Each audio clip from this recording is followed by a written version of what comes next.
much for clicking on this video. If you're new to this channel, my name is Ruby, and I'll be making a series of videos on teaching and learning. So if you're interested, please don't forget to subscribe to this channel and hit the bell button. Now, to start, let's have this question. What are you going to do if you won the lottery? Nanalo ka sa loto, billionaire ka na. Anong gagawin mo? Ako, if I won the lottery, I would travel to Japan. How about you? I'm sure you have so many things that you would like to do, so many places that you would like to travel, or so many things that you would like to buy and all. Winning the lottery is such a happy thought, right? That everyone wants to win the lottery. Now, sabi nga nila, paano ka mananalo sa lottery kung hindi ka na tumataya? Today we're going to talk about the type 2 conditional sentences or the second conditionals.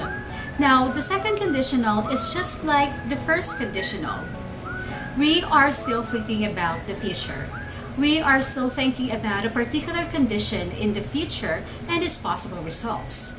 However, there is no real possibility that this condition will happen. For example, you don't have a lottery ticket. Is it possible to win? Of course not. Kung wala kang ticket, hindi ka mananalo. But maybe you are thinking about buying the ticket in the future. And right now, you're also thinking about the possibility of winning in that lottery. So, right now, it's not that real. It's just like a dream. But it's possible. So, to talk about this further, let me switch off now to my screen. If I won the lottery, I would travel to Japan. Notice that we are thinking about a future condition. We use the past simple tense to talk about the future condition. We use would plus base verb to talk about the future result. The important thing about the second conditional is that there is an unreal possibility that the condition will happen. So let's compare the first and second conditionals. So first conditional, we use it if there is a real possibility that the condition will happen. As in, pwede talaga siyang mangyari. And we use simple present verb sa if clause and simple future sa main clause, will plus base verb. By the way, kapag sinabi natin base form of the verb, ito yung simplest form of the verb without endings. Walang S, walang ing, ed. Ito yung usually nakikita natin form of the verb sa dictionary. Sa second conditional naman, we use it to talk about the impossible, imaginary, or unlikely situations. For example, if I were an animal, I would be a tiger. That's impossible, right? What would you do if you had $1 billion? That's an imaginary question, imaginary situation. If Americans ate less fast food, they'd be healthier. That's unlikely to happen. At binubuo natin ang second conditional by using the simple past of the verb in the if clause and would plus base form of the verb in the main clause. Okay? Again, simple past sa if clause and would plus base verb in the main clause. Another example. If I had enough money, I would buy a house with 20 bedrooms and a swimming pool. This is an example of a second conditional. Why? Because I'm probably not going to have this much money. It's just a dream, not very real. So sa second conditional, ginamit natin ang simple past verb na had sa if clause at would buy, would plus base verb sa main clause. So ganito ang magiging formula niya. If plus simple past plus would plus base form of the verb. Let's compare it with another sentence. If I have enough money, I'll buy some new shoes. This is in the first conditional because this is much possible to happen. It's more likely that I'll have enough money to buy new shoes. For comparison, sa first conditional naman, ito ang ginagamit nating structure. If plus simple present, will plus base form of the verb. Okay? Let's take another closer look at this example. If I were an animal, I would be a tiger. As you can see, we use were in the if clause, which is the simple past, and would be is the base form of the verb in the main clause.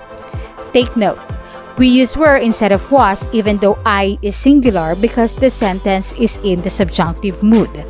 Kapag subjunctive mood, it means we're talking about a hypothetical situation. Also, sometimes we use should, could, or might instead of would. Okay lang yon and pwede yon. For example, if I won $1 million, I could stop working. Okay? We can actually use second conditional to give advice, especially if you want to be polite or professional. Madalas maririnig nyo, if I were you, I would. Do you notice the use of were with I, not was? This is the correct form of the second conditional when giving advice, okay? If I were you, I would be honest about what happened. If I were you, I would study a little bit every day. You'll be more likely to succeed on the exam if you do. Again, the second conditional is used to talk about unreal situations in the present, things that are impossible, that won't happen, and uses simple past in the if clause and would plus base form of the verb in the main clause. Alright, now let's apply what we have learned today. Choose the correct response for each of the sentences. Okay? Number 1, if she blank, she would tell him. So, ang hinahanap nating verb ay nasa if clause. What would it be? A, knows, or B, knew? The answer is B, knew. Kasi sa if clause, ang ginagamit natin ay simple past. Next, number 2. I blank on a trip around the world if I won the lottery. So, ang kulang ang verb ay ang main clause, right? So, what would be the correct verb? A, would go, B, will go. The correct answer is A, would go. So again, ang ginagamit natin kapag second conditional sa main clause ay would plus base verb. Number 3, if these walls blank thicker, we wouldn't hear the neighbors. A, would be, B, were.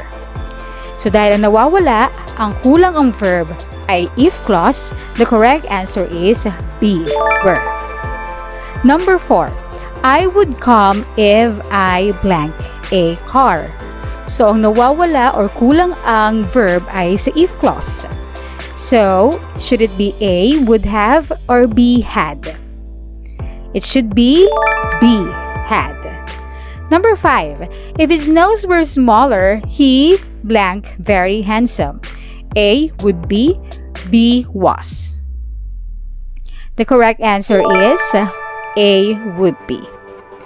Now, sometimes we use conditionals just for fun. No, I'm not joking. We use conditionals to imagine something different. Maybe it's a different feature or something that is impossible. We even use these questions to get to know each other. Now let's do this for fun. Okay, choose a question that you wish to answer. Use second conditional in stating your idea. You may write your answer in the comment section below. And these are the questions. What if you were given 3 wishes? What would you wish for? What if you could have a party and invite anyone, dead or alive? Who will you invite? What if you become the Philippine president? What existing law are you going to change? What if you could put wings on any species of animal? What animal would you choose? What if you could go back and uninvent something? What invention would you erase from history? Well, that's it for me. I hope I was able to help you with second conditionals, and please do write your answer on the comment section. Thank you so much for watching, and remember to never stop learning.